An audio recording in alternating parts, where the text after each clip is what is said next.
नमस्कार,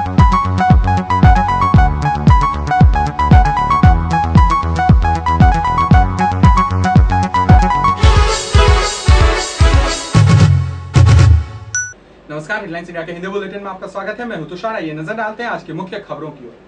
जम्मू कश्मीर के पुंछ जिले में आतंकियों के साथ मुठभेड़ में 4 सुरक्षाकर्मी शहीद हो गए, जबकि एक अन्य नागरिक घायल हो गया।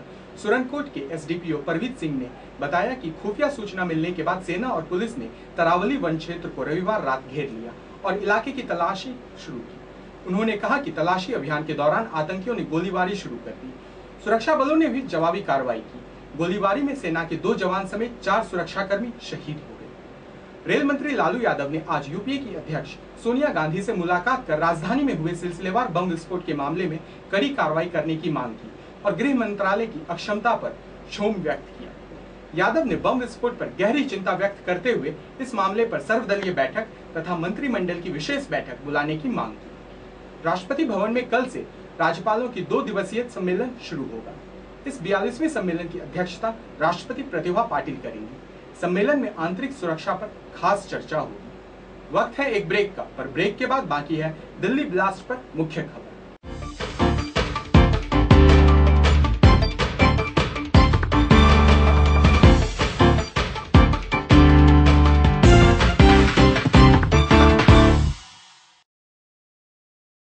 नमस्कार, हिंदी बुलेटिन में आपका दोबारा स्वागत है। 13 सितंबर आतंक की वह शाम जब कुछ आतंकवादी जयपुर, अहमदाबाद के बाद दिल्ली में अपनी बुजदिली का सबूत देने आए थे। फिर से अपने खोखले मकसद को पाने के लिए कुछ मुट्ठी भर लोग कायरों की तरह छिपकर हमारे बुलंद हौसले को ललकारने आए थे। एक के बाद एक बम धमाके, जिसका सिलसिला दिल्ली के करोल बाग से शुरू हुआ और कुछ बम का शिनाख्त और निष्क्रिय करने के साथ खत्म हुआ। 5 बम विस्फोट जिसने न सिर्फ 30 जाने और करीब 100 लोगों को घायल किया, बल्कि बेसहारा छोड़ गए कई जाने जो उन पर आश्रित थे। कई मृतकों ने अपने पीछे उन्हें छोड़ दिया जिनके पास अर्थी तो दूर, अधरों पर गंगाजल रखने के भी पैसे नहीं है। शमशान घाट में बिलखते अनाथ बच्चे, वहां से निकलती बेवाओं की चीख जो हमारे और आपके दिल को चीर देता है, लेकिन हमारे हुक्मरान को आह तक बोलने के लिए मजबूर नहीं करता। एक के बाद एक बम धमाकों में हम तो अपने को खो देते हैं, लेकिन देश के सर्वोच्च स्थान पर बैठे नेता या तो हमें साग सब्जी कह देते हैं, नहीं तो लगे हैं राजनीतिक गलियारे में अपनी पैठ जमाने में और अपने विजय संकल्प रैली में दावा ठोकते हैं कि अगर हमारी सरकार होती तो इससे बेहतर होती।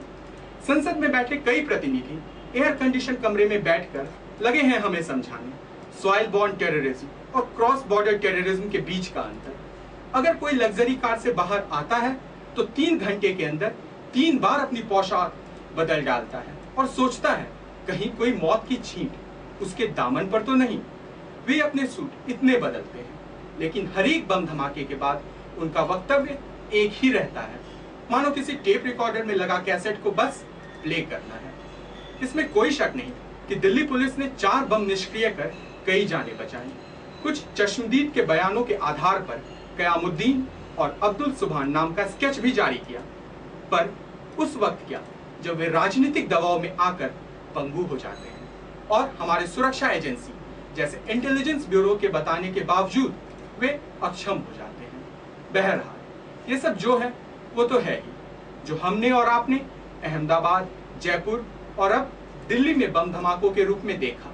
हर एक धमाके के बाद हुक्मरान आएंगे, हुक्म देंगे और चले जाएंगे। उस हुक्म को हम और आप टीवी और नेट पे देखेंगे, रेडियो में सुनेंगे और बहुत बुरा हुआ कहकर सोने के लिए चले जाएंगे। लेकिन इस बार सोने पे जाने से पहले एक बार, सिर्फ एक बार खुद से सवाल कीजिए कि क्या हम इतने सतर्क हैं कि बम विस्फोट को रोका जा सके, या फिर इस डर के साथ अब हमें जीना पड़ेगा कि न जाने कौन से नुक्कड़ पे, चौराहे पे बम। तो ये थी आज की स्पेशल बुलेटिन।